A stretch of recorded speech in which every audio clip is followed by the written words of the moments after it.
Have you ever wondered how software costs are estimated? It's no secret that this process plays a vital role in project planning and decision-making. The right estimation helps allocate resources, set budgets, and make informed decisions. But how is it done? What are the techniques employed, and what are their advantages and limitations?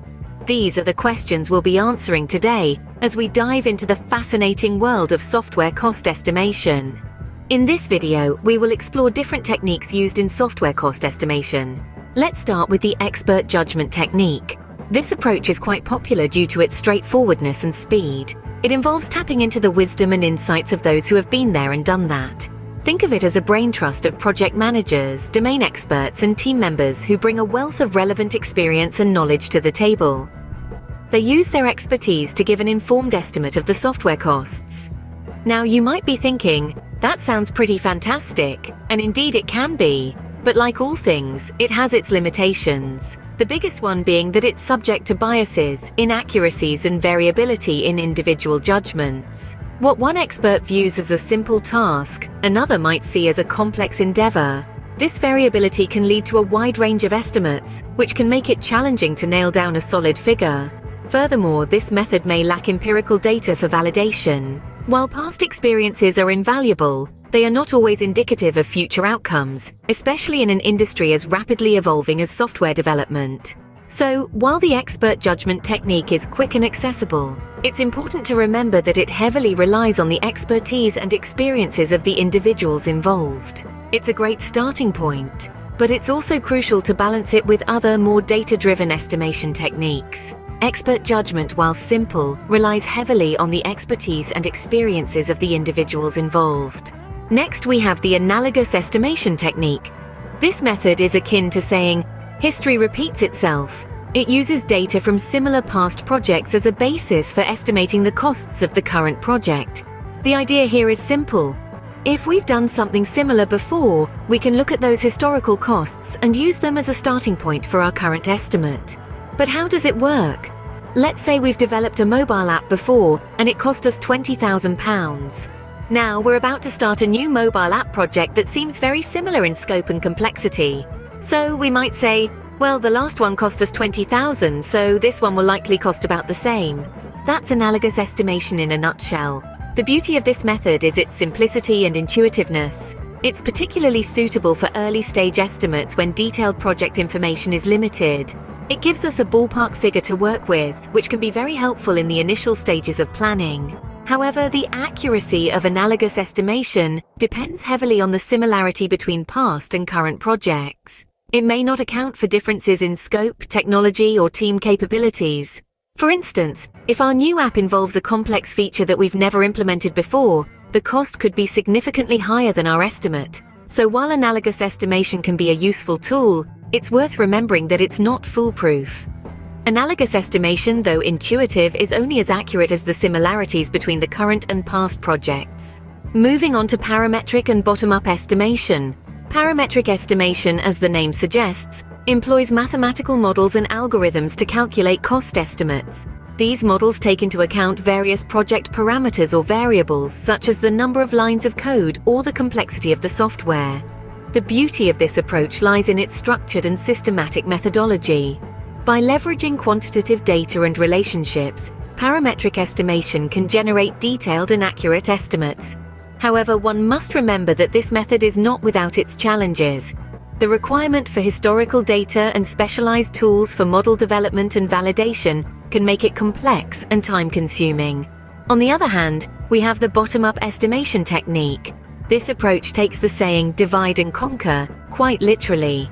It breaks down the project scope into smaller, more manageable components and estimates the costs for each component individually.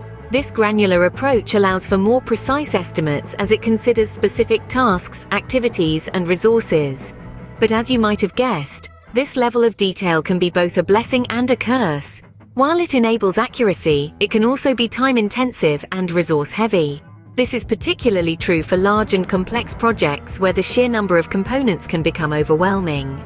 Moreover, this method may overlook interdependencies and integration costs, which could lead to underestimations. So we see that both these methods, parametric and bottom-up estimation, have their pros and cons. They provide a structured approach to cost estimation and can deliver detailed and accurate results. However, they can also be demanding in terms of time and resources. Therefore, when choosing a software cost estimation technique, it's important to consider the nature of your project, the resources at your disposal, and the level of accuracy required. While these methods provide a structured approach, they may require significant time and resources. Finally, let's delve into three-point estimation and function point analysis. Three-point estimation is a technique that embraces the inherent uncertainty in project estimates. Rather than sticking to a single static estimate, this method proposes three scenarios: optimistic, most likely, and pessimistic. These three scenarios are then used to calculate a weighted average estimate using the formula optimistic plus 4 times the most likely plus pessimistic, all divided by 6. This results in an estimate that accounts for possible variations in the project's course. The strength of the three-point estimation lies in its ability to deal with uncertainty. It acknowledges that project estimates are not always black and white, giving a range of potential outcomes instead. However, it's not without its limitations. The technique relies heavily on subjective assessments of the optimistic, pessimistic, and most likely scenarios. And while it captures some sources of uncertainty, it may not encompass all. Now, let's turn our attention to function point analysis. This technique measures the functional size of software based on user requirements, such as inputs, outputs, inquiries, files, and interfaces. The function point count gives us a standardized and objective measure of software size, which can be used to create consistent and comparable estimates. Function point analysis shines in its ability to provide a standardized measure of software size. This allows for consistent estimates, irrespective of the technology, language, or methodology used in development. However, it does come with its own set of challenges. The technique requires a detailed understanding of user requirements and functional specifications.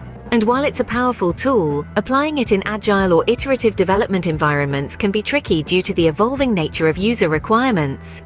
These techniques, though comprehensive, require a deep understanding of project variables and user requirements. Now that we've covered the main techniques of software cost estimation, let's recap. We started with expert judgment. This method is an intuitive approach that leverages the knowledge and experience of project experts. Although it's quick to apply, keep in mind that it can be influenced by personal biases and lacks empirical data for validation. Next, we delved into analogous estimation.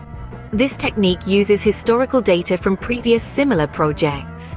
It's a straightforward method, especially useful in the early stages of a project.